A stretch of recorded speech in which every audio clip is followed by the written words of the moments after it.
Bonjour, bienvenue dans Géopolitis. Au sommaire, les montagnes de déchets produits par nos sociétés d'hyperconsommation. Plastique, carton, déchets électriques et métalliques, tout cela circule d'un continent à l'autre, un gigantesque business mondialisé qui se calcule en milliards de tonnes et de dollars. Qui sont les plus grands producteurs? Où voyagent-elles ces montagnes de déchets pour être recyclées? Quels sont les flux de ce commerce? Pourquoi la Chine ne veut plus être la poubelle du monde, provoquant une crise mondiale? Les déchets, c'est aussi un sale business, un marché noir, exemple en Italie, avec la mafia napolitaine.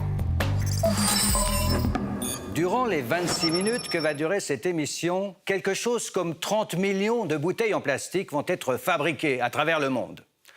Le groupe Coca-Cola, chaque année, à lui seul, en produit 120 milliards d'unités chaque année.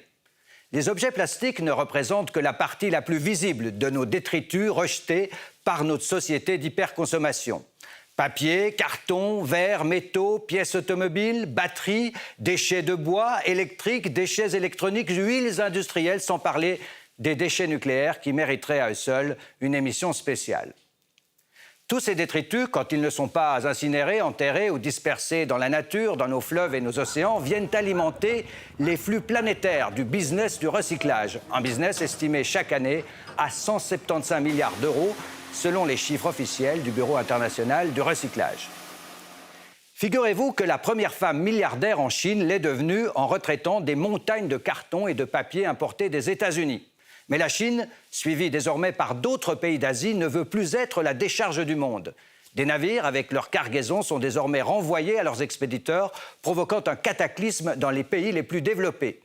Mélanie Ohayon nous décrypte ce grand bazar mondialisé et c'est assez effrayant.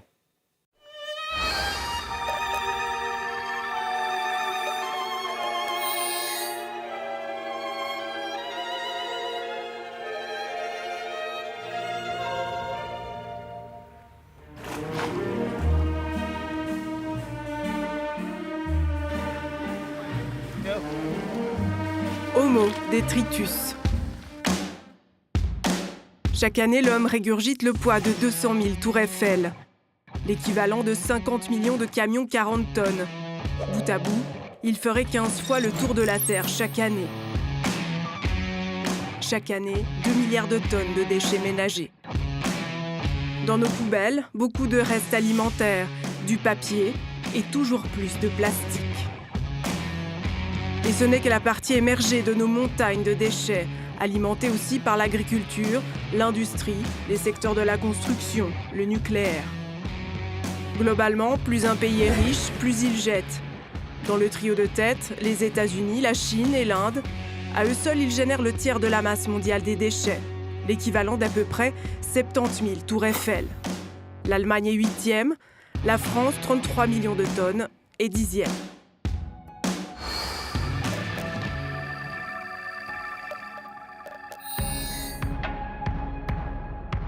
Imaginez-vous, chaque jour, des navires entiers chargés de plastique, de carton, de ferraille. Les États-Unis sont de loin le pays qui exporte le plus ses ordures à l'étranger, 20% du total mondial. C'est 3 fois plus que l'Allemagne, 3 fois plus que le Royaume-Uni et le Japon, 4 fois plus que la France. Jusqu'en 2016, la Chine à elle seule absorbait 22% de tous ses cargos poubelles. Plus de la moitié du plastique mondial y était envoyé. Et puis 2 autres grands recycleurs, la Turquie et l'Inde.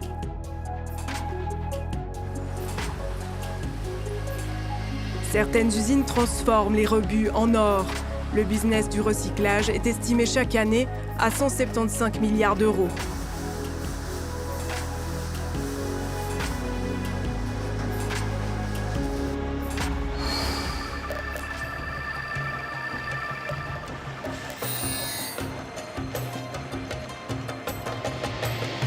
Mais voilà, la Chine ne veut plus être la poubelle du monde. Début 2018, Pékin dit stop à l'importation de toute une série de plastiques et impose des normes sévères à plusieurs autres catégories de déchets. Les importations de plastique en Chine ont été divisées par 20 en l'espace de quelques mois. Panique en Occident qui se tourne vers l'Asie du Sud-Est, Malaisie, Philippines, Cambodge, Indonésie. Là-bas, les usines de tri poussent comme des champignons. Mais ces pays commencent déjà à refuser d'être la décharge du monde. Ces derniers mois encore, l'Indonésie, le Sri Lanka, les Philippines retournaient des cargos entiers de déchets vers leur pays d'origine.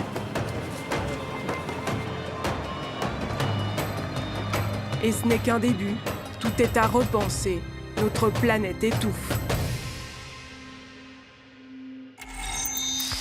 Bonjour Eugénie Jolletreau. Bonjour. Merci de nous rejoindre sur le plateau de Géopolitis. Vous êtes doctorante en économie circulaire à l'université de Paris-Dauphine. Alors on a beaucoup focalisé ici, jusqu'ici, sur les bouteilles en plastique. Malheureusement, il n'y a pas que les bouteilles. Alors effectivement, il y a toute une diversité de plastiques. Les plastiques, c'est donc un assemblage de grosses molécules auxquelles on ajoute des additifs, donc des produits chimiques polluants, donc des colorants, des antioxydants, etc. Et donc, il y a autant de plastiques que de formules possibles, c'est-à-dire des milliers. Et surtout des plastiques, des milliers. On en retrouve partout, donc dans nos moquettes, dans les tapis, dans les bouteilles, effectivement, qui sont connues. Les pare-chocs de voiture. Exactement. Par exemple. Ça fait partie de notre environnement. Et c'est ce qui rend difficile le recyclage, c'est tous ces produits toxiques qui entrent dans la composition des plastiques. Alors effectivement, la difficulté du recyclage tient au mélange et à la diversité des plastiques et aussi aux additifs qu'il contient. Donc, c'est-à-dire qu'on va devoir dépolluer et trier les résines plastiques, ce qui peut être compliqué. Et puis ces plastiques, alors on n'a pas beaucoup de temps pour en parler, mais ils se désagrègent, ça donne des microparticules qui sont extrêmement toxiques aussi pour les animaux et pour nous, et qu'on retrouve dans les mers et dans nos organismes. Ça, c'est un autre problème. C'est un autre problème, effectivement, quand les plastiques sont déversés dans la nature, dans les océans, ils se décomposent en micro puis nanoparticules et ensuite, effectivement, peuvent intégrer les organismes et traverser les tissus. Alors, on recycle les plastiques, notamment en Asie, on en a beaucoup recyclé, mais on ne peut pas le recycler indéfiniment. Exactement, c'est tout le problème de la circularité du matériau, qui d'ailleurs ne peut pas être considéré circulaire, étant donné qu'on va le recycler, mais seulement un nombre limité de fois, et encore seulement les plastiques qu'on sait effectivement recycler. Donc ça veut dire qu'on va prolonger l'utilisation du matériau dans notre système économique, mais à un moment donné, viendra la question de qu'est-ce qu'on en fait, et à ce moment-là, on peut l'incinérer, mais donc on brûle quand même du carbone fossile, où il y a encore donc, tout le problème des décharges. Vous m'avez dit aussi en préparant cette émission que le recyclage du plastique, à certains égards, c'était absurde. Alors il y a une impasse économique, étant donné que la résine vierge suit le cours du pétrole brut. Et donc quand le cours du pétrole brut est très bas, la résine vierge peut être au même prix, voire en dessous du prix de la résine recyclée, pour qui le coût reste constant, puisque c'est des coûts techniques. Donc ça veut dire que ça revient moins cher de produire une bouteille neuve que de la produire avec du plastique recyclé. C'est ça. Et puis il y a toute une méfiance à l'égard du recyclé, étant donné les additifs qu'il contient et question de dépollution. Et puis est-ce qu'on sait, depuis le temps qu'on produit du plastique, quelle part de tous ces plastiques on a réussi à recycler? On estime à environ 9% la part du plastique qu'on a recyclé. Donc ça veut dire que plus de 90%, ça a été incinéré, jeté, enfoui, dispersé dans la nature. Dispersé dans nos océans, exactement. La Chine, on l'a dit plus haut dans cette émission, a mis à l'index à partir du début 2018 toute une série de plastiques, mais pas seulement, toute une série de produits qu'elle ne veut plus recevoir, qu'elle ne veut plus recycler. Pourquoi ce revirement de la Chine, qui à elle seule, je crois, il y a quelques années, recyclait encore 56% de tout le plastique mondial? Alors la Chine a effectivement imposé un seuil de pureté tellement important qui correspond de fait à une interdiction, et elle a justifié cette décision pour motif environnemental et protéger la santé de ses citoyens. Il y a d'autres pays qui ont suivi, parce j'ai lu cet été qu'il y avait certains pays, Malaisie, Philippines, qui renvoient maintenant des cargos vers leurs expéditeurs. Alors, suite à l'interdiction de la Chine, il y a une redirection des flux vers les pays d'Asie du Sud-Est. Par exemple, la Malaisie s'est retrouvée en quelques mois premier importateur de déchets plastiques. Submergée de Elle déchets. s'est retrouvée submergée et donc dans des conditions environnementales très compliquées. Et donc, effectivement, ces pays suivent le sillage de la Chine et commencent à prendre leurs propres restrictions. Et quelles sont les conséquences pour nous, les pays exportateurs? Alors, pour les pays C'est assez grave, hein. On parle d'un grand marasme sur le marché du déchet, le chaos sur le marché du déchet. Il y a donc une baisse du prix du déchet, parfois dans le négatif. Des centaines de villes aux États-Unis ne recyclent plus leurs déchets. C'est devenu trop cher. Puis il y a des surstocks qui s'accumulent. Donc, une possible baisse de performance du recyclage. On va plus incinérer, plus mettre en décharge. Parce qu'il faut rappeler que lorsqu'on exporte pour recyclage, cela est comptabilisé dans nos performances de recyclage. Ah, ce qu'on donne à recycler ailleurs, c'est comme si on l'avait fait nous. Exactement. C'est pas très honnête en termes de statistiques. Ce serait honnête si on était sûr à 100% que c'était fait et dans des conditions écologiquement rationnelles. Alors, avant d'aller plus loin, il faut bien qu'on évoque aussi le commerce illégal, clandestin de nos déchets qui disparaissent parfois dans des décharges sauvages en Afrique ou ailleurs. Puis en Europe aussi, d'ailleurs. La mafia napolitaine s'en était faite une spécialité. Elle en a retiré de juteux profits. Notre correspondante en Italie, Valérie Dupont, on la retrouve sur les lieux de ce scandale. Je me trouve ici sur la terre des feux, car c'est ici, sur ce territoire, que pendant des décennies, la criminalité organisée napolitaine a enterré des milliers de tonnes de déchets toxiques. Des métaux lourds, des boues industrielles, du PCB, des citernes entières remplies de produits dangereux, mais aussi des véhicules entiers ont été enterrés dans des décharges légales, mais aussi dans des décharges illégales, des terrains comme ceux-ci. Alors cette terre que les Romains appelaient autrefois la Campagna Felix, tant elle était fertile, est devenue une terre venimeuse et dangereuse. Difficile d'évaluer l'ampleur exacte de ces décharges. Mais selon l'enquête d'une ONG italienne, 10 millions de tonnes de déchets industriels auraient été brûlés ou enfouis frauduleusement dans la périphérie de Naples jusqu'en 2013. Alors tous ces déchets provenaient principalement des industries du nord de l'Italie, mais aussi d'Autriche ou d'Allemagne. Alors l'effet de ces déchets, c'est que les cancers ont augmenté parfois de plus de 300% dans cette zone, surtout des cancers qui ont touché les enfants. Des déchets que les habitants découvrent parfois à même le sol, comme ici, près d'une école. Un trafic très lucratif aux mains de la mafia locale, la Camorra, dont l'un des chefs a été condamné à 20 ans de prison pour atteinte à l'environnement. Nous, quand on touche aux immondices, on les transforme en or, avait dit un boss du clan Schiavone. Et en effet, c'est ce qu'ils faisaient. Ils ont empoché des milliards. Alors comment ont-ils fait? Bien tout simplement, lorsqu'une entreprise du nord de l'Europe devait recycler des déchets industriels et aurait dû payer, par exemple, 1 million de francs suisses pour ce recyclage, la Camorra proposait de le faire pour moitié du prix, 500 000 francs. Bien sûr, la Camorra ne recyclait rien du tout. Elle venait enterrer tout simplement les déchets toxiques ici, sur ce territoire. La Camorra en col blanc, des faux chimistes, des faux documents. Voilà comment ils se sont enrichis et surtout en terrorisant les agriculteurs pour qu'ils ne parlent pas l'omerta.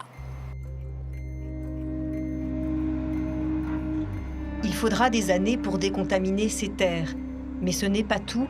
Les poubelles des Napolitains ont aussi régulièrement submergé les rues de la ville. Le résultat de gros dysfonctionnements dans le ramassage et le stockage des ordures.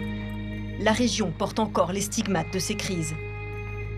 Derrière moi, ce que vous voyez, cette montagne noire, ce sont en fait des écobales, des espèces de montagnes de déchets ménagers qui ont été accumulés ici depuis la crise des déchets de Naples, qui n'a toujours pas été réglée. On ne peut pas les brûler parce qu'on ne sait pas ce qu'il y a dedans.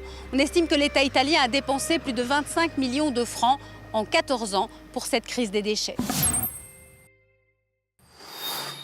Oui, on vient de le voir, il y a dans ce grand business bazar mondial des déchets tout un marché gris, un marché noir. Alors effectivement, il y a un trafic de déchets très organisé.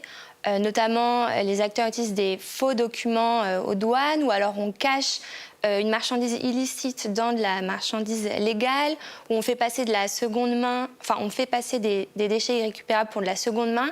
Donc il y a tout un trafic. Et des pays particulièrement victimes, notamment en Afrique de l'Ouest, comme le Ghana, le Nigeria, qui reçoivent beaucoup de déchets électriques et électroniques. Alors nos déchets, on l'a vu, un voyage à travers le monde. Au fond, pourquoi s'est mise en place cette globalisation du détritus? Alors, il y a déjà un commerce important entre les pays de l'Union européenne, presque un tiers des échanges, donc pour fait de spécialisation, proximité, etc. Et il y a eu bien sûr donc cette mondialisation, notamment en direction de la Chine, de l'Inde, de la Turquie. Les pays occidentaux se sont retrouvés avec des quantités croissantes de déchets et la Chine avait notamment besoin de matières premières à bas coût. Donc les déchets ont suivi cette demande quelque part et ont peut-être fermé les yeux sur les conditions dans lesquelles ces déchets étaient recyclés et s'ils étaient effectivement recyclés. Ah oui, donc quelque part, les pays émergents, les industries émergentes avaient besoin de ce qu'on pouvait récupérer dans nos déchets. Exactement. Par exemple, la Chine a importé beaucoup de papier-carton pour faire des emballages, des produits manufacturés qu'elle réexpédiait vers les pays occidentaux. On dit qu'un navire sur 100 qui navigue sur les mers, il transporte des déchets. C'est 1% du commerce mondial, le commerce des déchets.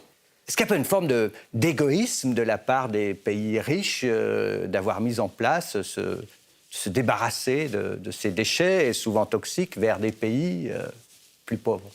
Alors, il y a une interdiction, notamment au niveau communautaire, d'exporter des déchets donc, classifiés dangereux. Ensuite, il peut y avoir une certaine forme d'hypocrisie pour nos déchets ménagers, étant donné qu'on n'a pas vraiment vérifié ce qui se passait effectivement sur place et qu'on a quand même comptabilisé ce recyclage dans nos performances de recyclage. J'ai découvert, en préparant cette émission, qu'il y avait une convention de Bâle sur les déchets. Bâle, c'est en Suisse. Quels sont ses objectifs? Vers quoi on va? Alors, la convention de Bâle, qui date donc de 92, vise à réduire les exportations de déchets dangereux des pays développés vers les pays en voie de développement. Donc, le premier travail était de classifier les déchets dangereux versus non dangereux. Ensuite, si exportation il doit y avoir un principe de gestion écologiquement rationnelle et un principe de consentement écrit au préalable en connaissance de cause. C'est-à-dire qu'on doit notifier les pays de nos exportations. Il y a actuellement un amendement proposé par la Norvège pour inclure justement les plastiques dans les déchets dangereux. Enfin, les plastiques contaminés et mal triés. Est-ce que les pays acceptent ce contrôle? Parce qu'il s'agit d'un contrôle du marché des déchets. Est-ce que ça va être signé? Est-ce que ça va vraiment être respecté, entrer en vigueur? Alors, ça a été accepté. Après, la ratification viendra peut-être plus tard. On pourra notamment noter que les États-Unis n'ont, à ce jour, jamais ratifié la Convention de Bâle. Par exemple. Par exemple. Alors, ce sera ma dernière question. Notre planète étouffe sous les déchets, ça fait longtemps qu'on le dit. On est dans une impasse. Quelle solution? Alors, il faudrait mettre en place une économie véritablement circulaire, donc soit avec des matériaux recyclables à l'infini, soit des matériaux, par exemple comme le papier-carton, et qui ne sont pas recyclables à l'infini, qu'on peut réintégrer dans le cycle de la matière organique. Pour cela, il faut bien sûr que les produits soient éco-conçus et donc qu'ils ne contiennent pas de contaminants. Mais ça, c'est une responsabilité des industriels, évidemment. Exactement, exactement. Ensuite, il faut bien sûr diminuer notre usage de plastique. Quand même 40% à usage unique. Et il faut faire attention à ne pas déplacer le problème sur une autre ressource, par exemple tout remplacer par le papier et carton. Et ensuite, donc, de manière générale, diminuer la pression sur nos ressources et pouvoir boucler la boucle, c'est-à-dire ce qu'on recycle, effectivement le réinjecter dans le processus de production. Il y a encore beaucoup de travail. Exactement. Merci Eugénie Joltraud, c'était un plaisir de vous recevoir sur le plateau de Géopolitis. Merci. Merci.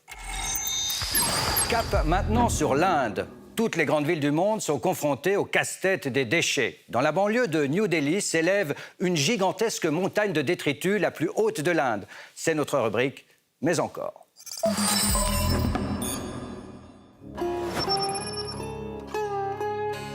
Une montagne qui s'étend à l'infini, à perte de vue. Chaque année, la gigantesque décharge de Ghazipur s'élève de 10 mètres.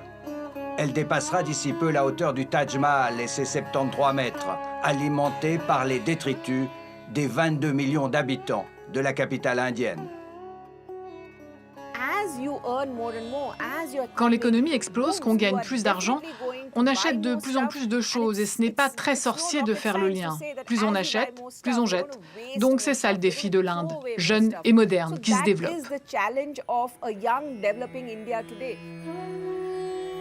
Les rats grouillent dans cet amas fétide, toutes sortes d'animaux errants y ont élu domicile. Les émanations font de la vie des riverains un enfer. Elles les empoisonnent. Des liquides noirs toxiques s'échappent et nul ne sait comment désamorcer cette bombe à retardement. Vous pouvez imaginer, c'est juste un trou dans lequel on met tous les déchets. Alors, il leur arrive quoi à ces déchets? Le lixivia, c'est la soupe toxique qui est produite par tous ces déchets. Et tout ça entre dans notre eau, notre air et pollue la terre.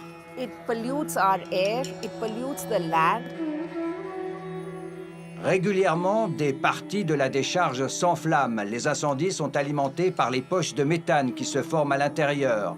Et cela dure parfois plusieurs jours. Les fumées toxiques se mélangent à celles de l'usine d'incinération construite à côté. Dans son cabinet, le docteur Gupta voit quotidiennement passer 60 ou 70 patients, des adultes, des enfants, des bébés. Beaucoup souffrent de maladies respiratoires ou à l'estomac. Oui, respirer les gaz toxiques, cela peut provoquer des maladies fatales. Et ils peuvent aussi provoquer des cancers sur le long terme. La décharge de Ghazipur a été ouverte en 1984. Elle aurait dû être fermée au début des années 2000, une fois arrivée à saturation. Mais il n'en a rien été. Comme tant d'autres mégapoles à travers le monde, New Delhi ne sait que faire de ces déchets. Chaque jour, des centaines de camions continuent de déverser leur cargaison au fur et à mesure que la capitale indienne s'agrandit, rejetant toujours plus d'immondices. Il y a 50 ans, New York était déjà à l'avant-garde de l'hyperconsommation. Et à l'époque déjà, la ville était confrontée au casse-tête des immondices et des déchets régurgités jour après jour. Le magazine Temps présent de la télévision suisse y était en 1969. Voici un extrait de ce reportage qui annonçait les défis posés à notre société du gaspillage. C'est notre rubrique ce jour-là.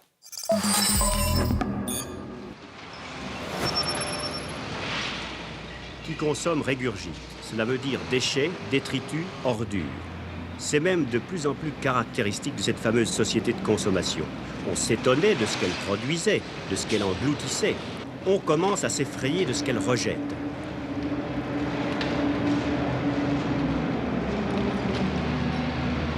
Le New-Yorkais, toujours exemplaire, rejette environ 3 kilos de déchets par jour. Le Sanitation Department ramasse 10 000 tonnes d'ordures quotidiennement, soit près de 4 millions de tonnes par an.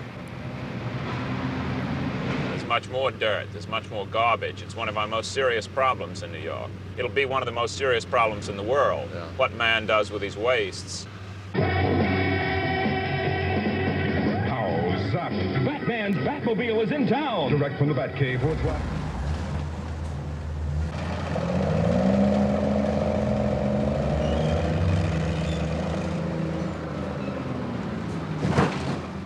Une boîte de conserve devient en quelques heures un objet consommé, donc un déchet. Mais il faut aux États-Unis environ 30 mois pour consommer une voiture.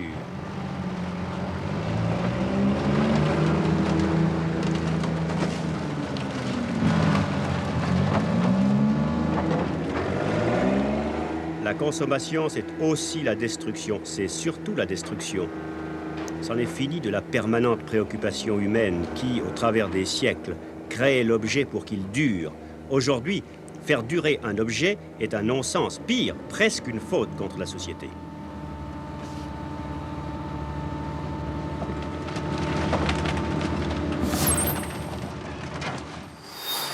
Pour aller plus loin dans la thématique des déchets, voici quelques sources qui nous ont aidés à préparer cette émission. D'abord, le livre « Vie d'ordures » édité en 2017 à l'occasion de l'exposition qui s'est tenue au Mucem de Marseille. Des épluchures aux déchets nucléaires, cette exposition fait une autopsie de nos détritus et surtout de notre rapport aux déchets. Comme le disent les auteurs du livre, « Regarder ce que nous faisons de nos restes, c'est regarder notre monde ». Déchets, un casse-tête mondial, ce dossier du Courrier international relaie l'enquête du Financial Times sur les nouvelles routes des déchets à partir du moment où la Chine s'est refusée à être la poubelle du monde.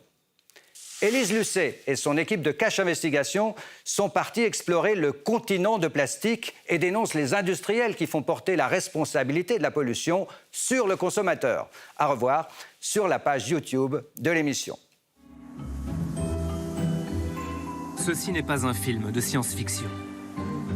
Cette scène a été filmée sans trucage. Nous sommes en 2018 sur Terre et nous marchons littéralement sur une plage de plastique. Enfin, si vous voulez mettre votre nez dans le grand bazar de nos déchets, allez sur le Waste Atlas, un dossier interactif qui permet de visualiser la production et la gestion de nos déchets à travers le monde. Voilà, la semaine prochaine, une nouvelle édition de Géopolitis. Merci à tous ceux en régie et à la rédaction qui ont permis la réalisation de cette édition. Merci à vous de votre fidélité sur la RTS et TV5 Monde. À bientôt.